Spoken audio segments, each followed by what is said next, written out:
Hello everyone, my name is Mike DeJoseph and I'm a student here at Springfield College and I'm a member of the Food Recovery Network chapter here on our campus. Today, I'd like to talk a little bit about the legality of donating food in good faith and the federal laws in place to protect restaurants, dining halls, food manufacturers, and grocery stores. Back in 1996, Congressman Bill Emerson served as the representative of Missouri's 8th Congressional District. Before 1996, restaurants, grocery stores, food manufacturers, and dining halls were afraid of being sued if someone became ill because of surplus food that they've donated in good faith. Even if the organizations knew that the food was safe to distribute and they wanted to distribute this food in good faith for a good cause of reducing food waste and feeding people, this potential risk of getting sued prevented many from doing so. However,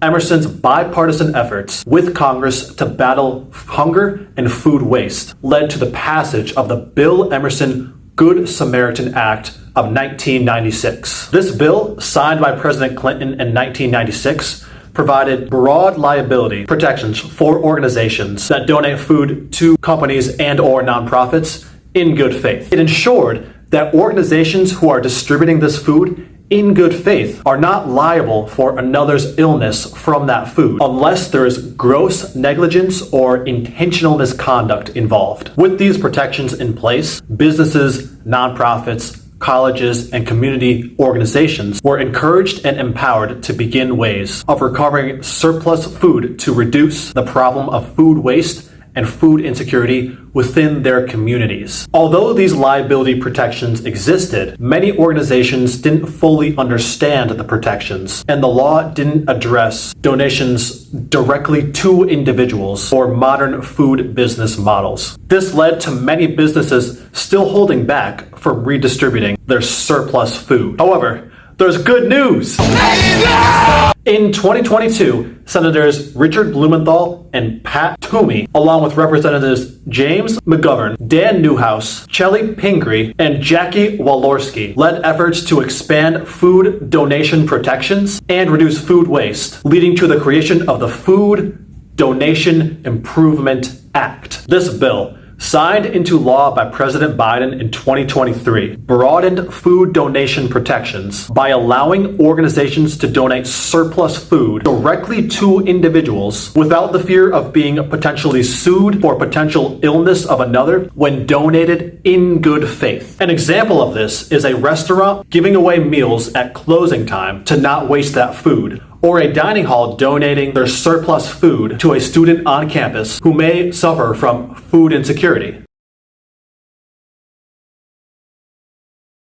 This law also broadens legal protections for farmers, caterers, stores, and institutions who donate food in good faith. The meaning of good faith with the Food Donation Improvement Act is that food can be donated while following normal, reasonable food safety guidelines and practices, and it is handled, stored, and transported properly. At Food Recovery Network, we always ensure that we are adhering to proper food safety practices, which includes wearing hairnets, gloves, and using clean spoons while recovering and handling food. It also means that if, God forbid, the food was unsafe and the donor had no knowledge that the food was unsafe, they therefore cannot be sued for this mistake of lack of knowledge. This good faith definition does not require the perfect adherence to every technical food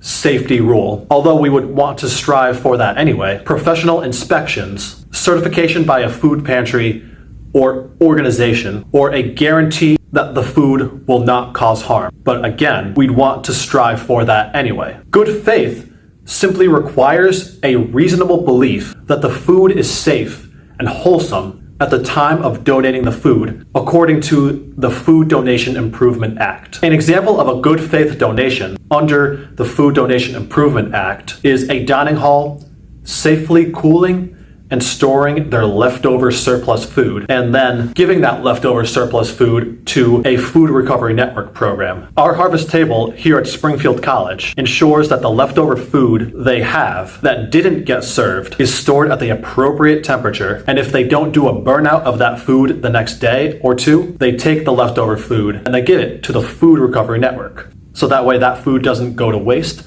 and it goes to people that can benefit from it. An example of not donating food in good faith is a restaurant knowingly donating food that sits at room temperature for 6 hours, knowing that this food is likely contaminated at that point, which why would anyone want to do that anyway? Both of these laws means so much to organizations like the Food Recovery Network because they provide strong legal protection to organizations like dining halls, caterers, and restaurants. Campuses can donate surplus food without the fear of being held liable if a rare, unintentional mistake is made with food donations, making someone ill, removing the hesitation that these organizations might face when thinking about starting something like a Food Recovery Network chapter. The Food Donation Improvement Act was passed to align with the USDA and EPA goals set in 2015 of reducing food waste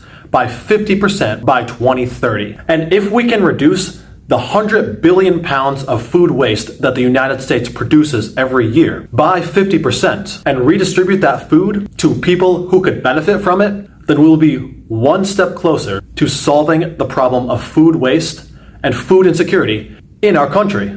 Join us in this mission to fight waste and feed people.